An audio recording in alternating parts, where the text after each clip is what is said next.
okukkiriza kwe baalina okw'amaanyi mu Mukama tebaatunulira ensi gye baavaamu.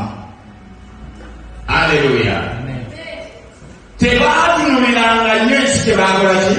Gye baavaamu. Buli lw'otunulira nnyo n'olowooza nnyo eyo gye wava n'olowooza nti walungi nnyo, togenda kubeera na kukkiriza mu Mukama.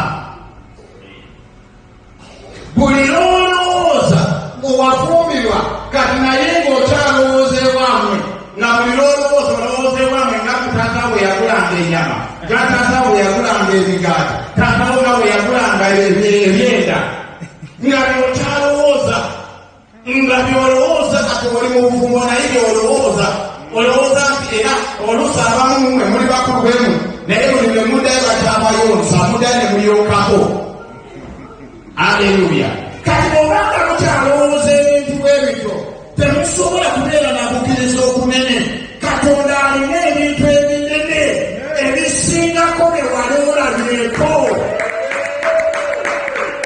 Amaka gago tegalina kufaanana ne ga taatawo. Obufumbo bwo tebulina kufaanana ne bwa taatawo oba bwa maamawo oba bwa mugandawo. Haleluya. Obumu bwa njawulo buli unique. Yesu yeebazibwe. Haleluya.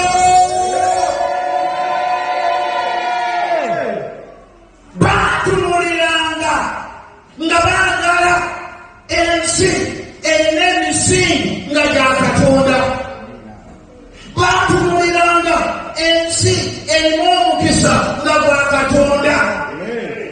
Tunuulira ensi otunuulira obuvumbo bwo nga bulina omusingi gwa bwa Katonda, bulina omukisa gwa bwa Katonda.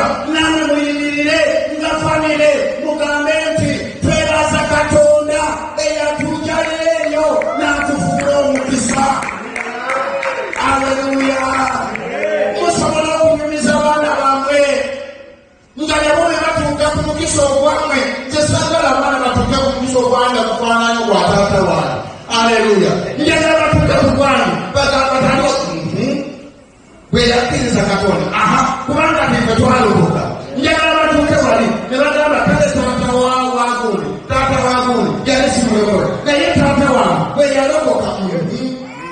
Katonda n'amuwa ebisingako. Katonda n'amwanjula. Katonda n'amugaziya. Katonda n'amukolera ABCD. Yesu yeebazibwe. Kubanga mu kibuga, kubanga amakaage njagala otandike okulaba amakaago ng'amakaago agalimu Mukama. Otandike okulaba mu ntereyo nga mulimu Katonda, temulimu Sitaani. Kubanga oli mu nsi yo, oli mu makaaga go, oli mu bulamu bwo, oli mu fyucayo, oli mu mirembe gyo.